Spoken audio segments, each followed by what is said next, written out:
semuanya, selamat datang di video presentasi kami. Sebelumnya, terima kasih untuk Pak Denny Cahendrianto, SEMSI, yang telah memberikan kelompok kami kesempatan untuk melakukan presentasi.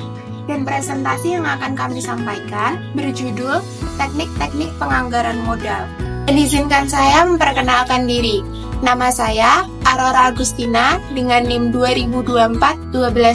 2024-12-088 sebagai moderator dan pemateri pertama yang akan memimpin jalannya presentasi. Dan saya di sini tidak sendirian, saya bersama dua rekan saya. Halo semua, perkenalkan nama saya Om Sujian Muhammadiyah, NIM 2024-120-96 sebagai pemateri ketiga. Halo semuanya, perkenalkan nama saya Fernanda Sindimaya Merista, NIM 2024-12-024. Materi yang pertama adalah pengertian penganggaran modal. Teknik penganggaran modal merupakan cara yang digunakan perusahaan untuk menilai dan menentukan proyek investasi jangka panjang yang paling potensial dan menguntungkan. Dalam proses ini, perusahaan menganalisis besarnya biaya awal, memperkirakan arus kas yang akan diterima di masa mendatang, serta mempertimbangkan resiko yang mungkin terjadi. Evaluasi dilakukan menggunakan beberapa metode seperti payback period, net present value atau NPV, internal rate of return atau IRR, dan profitability index. Materi yang kedua adalah tujuan penganggaran modal. Tujuan utamanya adalah memastikan bahwa investasi yang dilakukan mampu memberikan keuntungan dan mendukung pertumbuhan serta strategi bisnis perusahaan secara berkelanjutan. Teknik ini sangat penting karena menyangkut keputusan investasi besar yang berdampak dalam jangka panjang. Selanjutnya adalah contoh proyek. Contohnya adalah seorang mahasiswa ingin membuka usaha laundry kiloan dekat kos-kosannya. Ia membutuhkan investasi awal sebesar 40 juta rupiah untuk membeli mesin cuci, pengering, dan perlengkapan lainnya.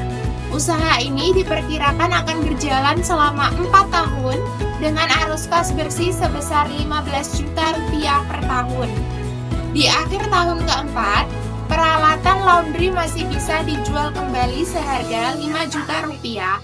Jika tingkat diskonto adalah 10%, hitunglah yang pertama payback period atau PP, 2 net present value, yang ketiga adalah internal rate of return. Penyelesaiannya adalah yang pertama mencari payback period atau PP dengan rumus PP sama dengan investasi awal dibagi arus kas, 40 juta dibagi 15 juta sama dengan 2,67 tahun.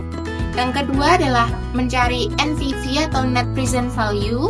NPV sama dengan 15 juta dibagi 1 ditambah 0,1 pangkat T, dan 5 juta dibagi 1 ditambah 0,1 dipangkatkan 4 dikurang 40 juta.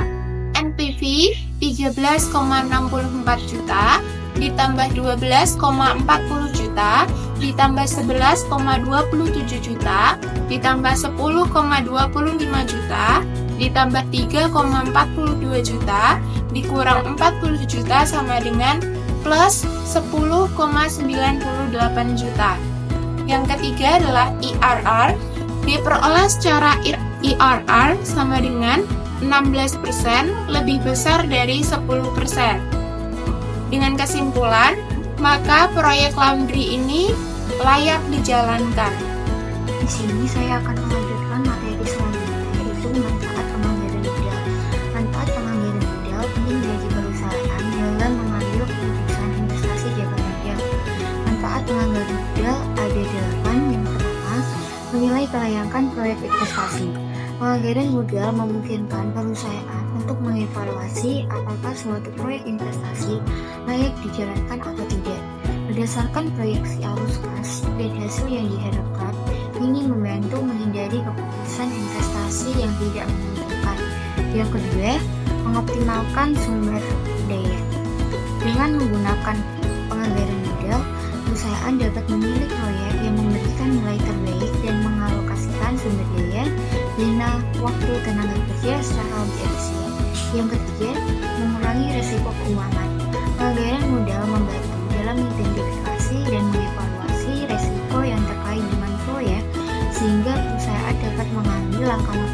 mitigasi yang diperlukan untuk mengurangi dampak negatif dari risiko tersebut. Yang keempat, meningkatkan nilai perusahaan. Dengan memilih proyek yang memberikan nilai tambah positif, penganggaran modal berkontribusi pada peningkatan nilai perusahaan, baik dari segi keuntungan maupun pertumbuhan jangka panjang. Yang kelima, membantu dalam pengambilan keputusan yang lebih tepat. Teknik-teknik penganggaran modal, NPV, IRR, dan payback period memberikan dasar yang kuat untuk membuat keputusan investasi yang lebih objektif dan berdasarkan data yang valid. Yang keenam, evaluasi proyek secara komprehensif. Proses penganggaran modal memungkinkan perusahaan untuk mempertimbangkan seluruh aspek proyek dan termasuk nilai waktu, uang, resiko, dan proyeksi keuntungan dalam jangka panjang. Yang ketujuh, memprioritaskan proyek berdasarkan keterbatasan modal. Penganggaran modal membantu perusahaan dalam memilih proyek-proyek yang paling menguntungkan, terutama ketika perusahaan menghadapi keterbatasan sumber daya atau capital rationing. Yang kedelapan, meningkatkan kepercayaan pemangku keputusan. Proses yang terstruktur dan berbasis data dalam penganggaran modal memberikan kepercayaan lebih kepada pemangku kepentingan, termasuk investor dan pemegang saham, bahwa keputusan investasi dilakukan dengan pertimbangan yang matang. Selanjutnya adalah tahapan-tahapan penganggaran modal. Tahapan penganggaran modal ada 7. Yang pertama, identifikasi proyek potensial. Tahap pertama adalah mengidentifikasi dan memilih proyek-proyek yang berpotensi memberikan bagi perusahaan. Ini melibatkan pemahaman tentang tujuan perusahaan dan kebutuhan pasar. Tujuannya menghasilkan daftar proyek yang layak dan sesuai dengan strategi perusahaan. Yang kedua, estimasi arus kas. Menghitung semua proyeksi penerimaan dan pengeluaran yang akan terjadi sepanjang umur proyek. Estimasi ini mencakup pemasukan yang didapatkan dan biaya-biaya yang akan dikeluarkan selama proyek berlangsung. Tujuannya menyusun arus kas yang realistis untuk mendukung evaluasi kelayakan proyek. Yang ketiga, penentuan cost of capital. Menentukan tingkat biaya modal yang akan digunakan untuk mendiskontokan arus kas yang diperoleh dari proyek. Cost of capital biasanya dihitung berdasarkan rata-rata terpinjam biaya modal atau WACC. Tujuannya memastikan bahwa tingkat pengembalian yang diharapkan dari proyek lebih besar daripada biaya modal yang ditemukan perusahaan. Yang keempat, evaluasi proyek. Menggunakan teknik-teknik penganggaran modal seperti NPV, IRR, payback period, dan lainnya untuk menilai kelayakan dan potensi keuntungan proyek. Pada tahap ini, perusahaan akan mengukur nilai tambah dari proyek terhadap perusahaan. Tujuannya menghasilkan keputusan yang rasional tentang apakah proyek tersebut layak dibiayai atau tidak. Yang kelima, seleksi proyek terbaik. Dari beberapa proyek yang dievaluasi, pilihlah proyek dengan nilai NPV positif yang lebih tinggi dari cost of capital dan risiko yang dapat diterima oleh perusahaan. Proyek yang dipilih harus sesuai dengan prioritas dan tujuan strategis perusahaan. Tujuannya memilih proyek yang memberikan nilai yang terbaik bagi perusahaan dalam jangka panjang. Yang keenam, implementasi proyek. Proyek yang telah disetujui kemudian dilaksanakan. Pada tahap ini, perusahaan mengalokasikan dana, sumber daya, dan tenaga kerja yang diperlukan untuk menjalankan proyek. Tujuannya mengelola proyek sesuai dengan anggaran, waktu, dan tujuan yang telah ditetapkan. Yang ketujuh, evaluasi dan kontrol pelaksanaan. Setelah proyek berjalan, perusahaan harus memantau dan mengevaluasi biaya dan arus kas yang dikeluarkan untuk memastikan proyek berjalan sesuai rencana. Oke, di sini saya akan melanjutkan menjelaskan tentang metode-metode penganggaran modal. Berikut adalah beberapa metode utama dalam teknik penganggaran modal atau capital budgeting. Yang pertama adalah payback period atau periode pengembalian, yaitu mengukur berapa lama waktu yang dibutuhkan untuk mengembalikan investasi awal dari arus kas yang dihasilkan proyek. Semakin pendek periode, semakin baik. Namun metode ini mengabaikan nilai waktu uang dan arus kas setelah periode pengembalian.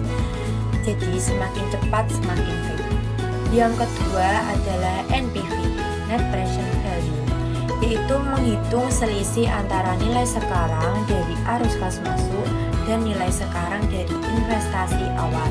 Jika NPV positif, maka sama dengan proyek akan dianggap menguntungkan karena menambah nilai perusahaan. Yang ketiga adalah IRR, Internal Rate of Return, menentukan tingkat pengembalian yang membuat NPV atau Net Present Value-nya proyek sama dengan 0. Proyek biasanya diterima jika IRR lebih tinggi dari biaya modal, namun bisa membingungkan jika ada lebih dari 1 IRR, arus kas itu tidak konvensional. Maka NPV proyek sama dengan 0. Jika IRR lebih dari atau lebih tinggi biaya modal, maka akan dianggap layak. Yang keempat adalah PI, Profitability Index, yaitu rasio antara nilai sekarang arus kas masuk dengan nilai investasi awal. Jika PI lebih besar dari 1, maka menunjukkan proyek akan layak secara finansial. Yang kelima adalah ARR, Accounting Rate of Return, menggunakan data akuntansi bukan arus kas untuk mengukur tingkat pengembalian atas investasi. Mudah digunakan tapi mengabaikan nilai waktu uang dan tidak menggunakan arus kas real. Sederhana tapi kurang akurat karena tidak pakai arus kas. Oke, yang selanjutnya saya akan memberikan contoh studi kasus investasi mesin baru. Di sini PT Maju Jaya ingin membeli mesin baru untuk meningkatkan produksi. Harga mesin senilai 500 juta. Mesin diperkirakan akan memberikan tambahan arus kas sebesar 150 juta per tahun selama 5 tahun. Biaya modal perusahaan adalah 10%. Oke, sekarang jawabannya kita menggunakan yang pertama adalah metode payback period dengan rumus investasi awal dibagi arus kas tahunan. Investasi awalnya adalah 500 juta dibagi arus kas tahunnya 150 juta sama dengan 3,33 tahun, yang artinya investasi balik modal selama 3 tahun 4 bulan. Oke, yang kedua kita akan menggunakan NPV dengan rumus arus kas dibagi kurang K 1 tambah R kurang tutup pangkat T kurangi investasi awal sama dengan 567 juta kurangi 500 juta sama dengan 67 juta, layak karena positif. Yang ketiga adalah IRR. Jika IRR sama dengan 14,5%, artinya proyek akan memberikan keuntungan setara dengan 14,5% per tahun atas investasi yang ditanamkan. Jika IRR lebih dari biaya modal, maka proyek akan dianggap layak. Jadi IRR tadi itu 14,5%, itu lebih dari 10% biaya modal, maka proyek itu akan dianggap layak. Yang keempat adalah PI, menggunakan rumus PI sama dengan present value arus kas masuk dibagi investasi awal. Present value arus kas masuknya adalah 567 juta dibagi 500 juta sama dengan 1,13, layak karena lebih dari 1. Kelima adalah ARR dengan rumus 150 juta itu dikurangi depresiasi dibagi 500 juta.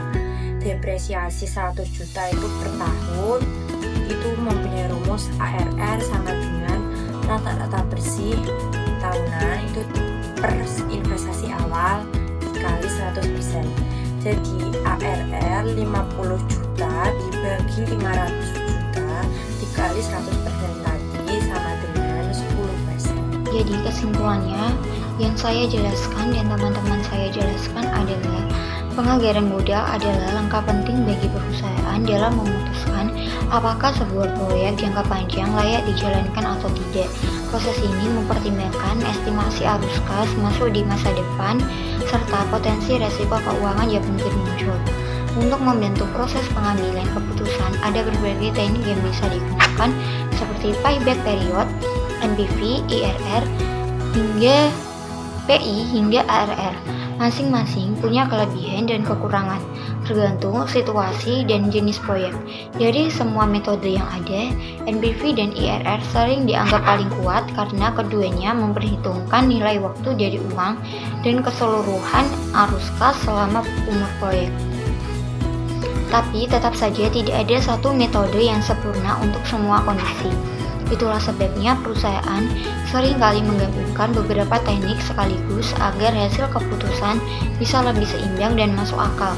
Selain angka, faktor lain seperti kondisi pasar, kemampuan modal perusahaan, serta strategis bisnis juga tak kalah penting untuk dipertimbangkan. Dengan pendekatan yang tepat, teknik penganggaran modal bisa membantu perusahaan menggunakan dana secara lebih efektif dan memastikan investasi yang dilakukan benar-benar memberi manfaat jangka panjang. Sekian presentasi kami dari kelompok 7, kurang lebihnya mohon maaf. Wassalamualaikum warahmatullahi wabarakatuh.